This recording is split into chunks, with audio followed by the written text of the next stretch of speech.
The Pittsburgh Steelers received a positive update on veteran cornerback Jalen Ramsey on the eve of Week 6.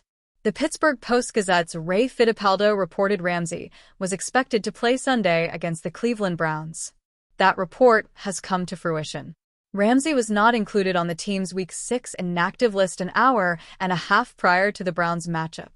The Steelers had wide receiver Calvin Austin III, safety Chuck Clark, guard Andres Pete, defensive lineman Logan Lee, and defensive end DeMarvin Leal on their inactive list for Sunday's showdown. Ramsey suffered a hamstring injury in Week 4 against the Minnesota Vikings. An initial report the day after the cornerback sustained the ailment indicated he could land on injured reserve. If that happened, Ramsey would have missed a minimal of 4 games. But the veteran cornerback avoided IR and won't miss a game barring a setback.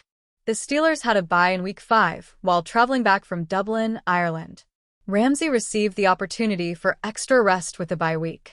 Back in action for the first time since September 28th, the Steelers will host the Browns at 1 p.m. Eastern Time at Acrisure Stadium on Sunday. Jalen Ramsey officially active in Week 6 versus Browns. With Ramsey active, the Steelers will have a completely healthy secondary for the first time since early in Week 1. During the season opener, fellow cornerback Joey Porter Jr. and safety Deshaun Elliott suffered injuries. Porter and Elliott missed each of the next 2 games. Elliott returned for the Week 4 matchup versus the Vikings. Porter will be back on the field for the first time since the season opener Sunday. Without Porter, Ramsey has played more outside cornerback the past 3 games than pundits expected him to for Pittsburgh this season. But Porter will be back to play outside along with Darius Slay versus the Browns. Therefore, Ramsey could line up in multiple spots Sunday. In 4 games this season, Ramsey has posted 14 combined tackles for pass defenses and 1 interception. He returned a fumble for a touchdown in Week 4, but a replay review wiped out the turnover and the score. The Steelers listed Ramsey as questionable entering Week 6. The cornerback didn't practice Wednesday or Thursday, but he was a full participant at practice Friday. In addition to Porter, edge rusher Alex Highsmith will return for the Steelers on Sunday. Highsmith didn't even travel with the team to Ireland for the Vikings showdown. Steelers RB Jaylen Warren back against Browns on top of the returns on defense. The Steelers offense will receive a boost. Running back Jaylen Warren will play against Cleveland. Warren was a late addition to the Steelers' injury report ahead of Week 4. He then didn't dress versus the Vikings. Without Warren, the Steelers experienced their best rushing day of the young season in Dublin. Behind a stellar game from Kenneth Gainwell, the Steelers rushed for 131 yards. They didn't have more than 72 rushing yards in any of their first 3 games.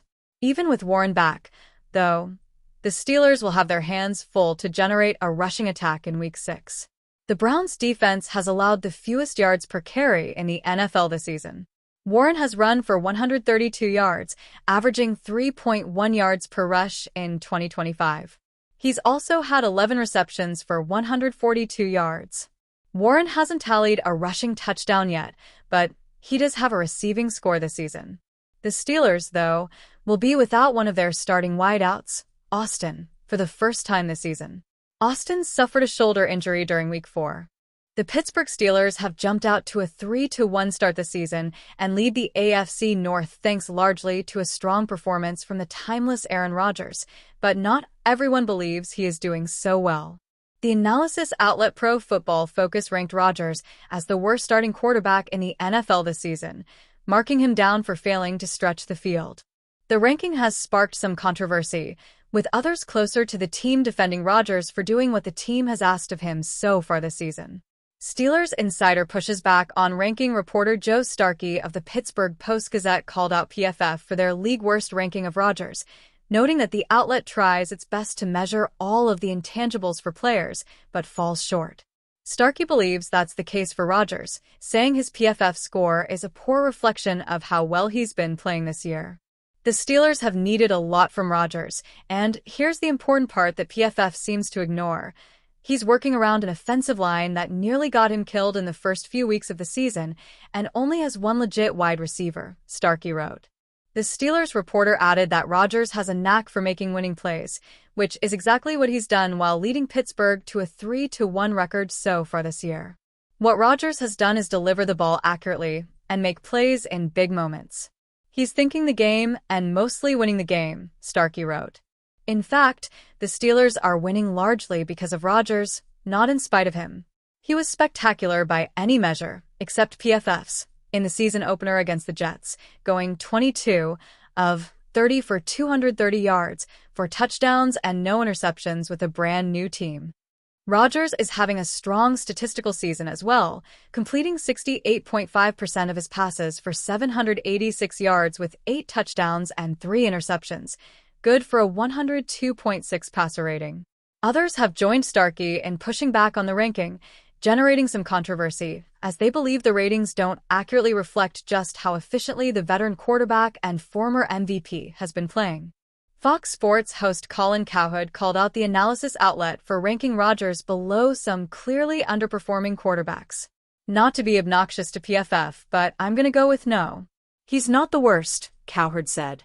He may win the division because currently, in the AFC North, the starters are Jake Browning, Dylan Gabriel, and Cooper Rush.